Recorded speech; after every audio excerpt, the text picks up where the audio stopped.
So here I am meeting my son for the first time. He was wonderful, and I really didn't want to leave the room. I had to because I didn't feel good myself, and it was hard to not be in their way. There was a lot of people around him. He had a big team.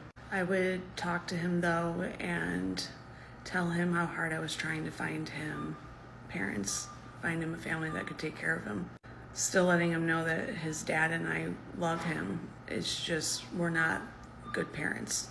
And honestly, I need people to understand that there's nothing wrong with recognizing within yourself that you're not a mother. And it doesn't mean, I know this now for sure, that you wouldn't love your kid. Because I only met that little boy for 3 days and he is all I think about every day since. I just know myself. My fiance knows himself. We have a hard enough time when our cats are meowing for no reason. We both grew up with terrible backgrounds with our own families. We didn't learn healthy coping mechanisms. We're learning that together now for the last almost 6 years together. Financially, I have a GoFundMe to help pay for my own medical bills right now, let alone how I was going to be able to take care of a child. I can't imagine not being able to make sure that he has diapers or is able to go to a doctor's appointment when these are things I couldn't do for myself before he was born. I didn't go to doctors bigly in part because of financial problems. Go to a doctor's appointment or eat. Those are the kinds of questions I was grappling with.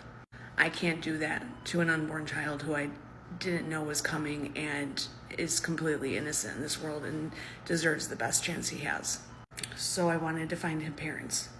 At the same time, I mentioned that I didn't have many friends. I don't have family of my own. So I was going through a lot of this by myself and with like the 3 people that really knew what was going on with me. One of those people that I reached out to was my very, very, very estranged sister. She and I grew up together with our mother, who was awful. She ducked out 20 years ago, and I've rarely seen her since. In the last year, I talked to her maybe twice, and that was the most I think we have spoken in 10 years. So in my little grief, I sent her a message saying, hey, this is what happened. Right before they took me in for surgery, the phone in my hospital room started to blow up. I couldn't get out of the bed, so I couldn't reach the phone. So I asked the nurses who were coming to get me for surgery, can you please find out why that phone is ringing? It was my sister. She tracked me down. And she was very animated asking, do you want me to come there? Do you want me to come there? She lives a few states away from me. I was so alone, I said yes. She also told me at the same time to stop talking to the adoption agency because someone on her side of her family was interested in taking Alfie, which ended up causing a big headache for me with the social worker, not the adoption agency lady. The social worker ended up thinking that I was a Child Protective Services case because she said that I was wishy-washy on my emotions. Because when he was first born, I said I didn't want to see him right away, and because I wanted to give him up for adoption, she decided that meant that it was weird that I was interested in his medical decisions. She said she was worried that I was going to be too back and forth and too wishy-washy about keeping my son or not. I never once mentioned that I was keeping him. But again, it caused a lot of problems for me. But I did what my sister asked and I halted the process.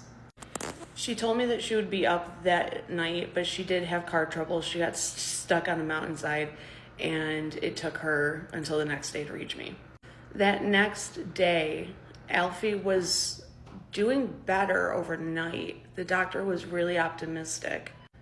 When he saw me the night before, he wasn't, but by the next day he was saying, I don't know what we did overnight, but he completely rallied and he was doing a lot better.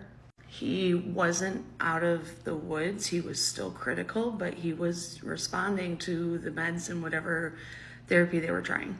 When my sister got up there, she spent pretty much the entire day in the NICU, about maybe 20 minutes with me total. She became all about my son, pretty much acting like it was hers.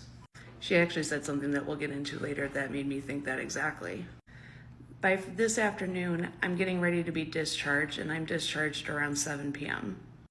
by 10 o'clock, I'm being called back to the hospital because Alfie is dying.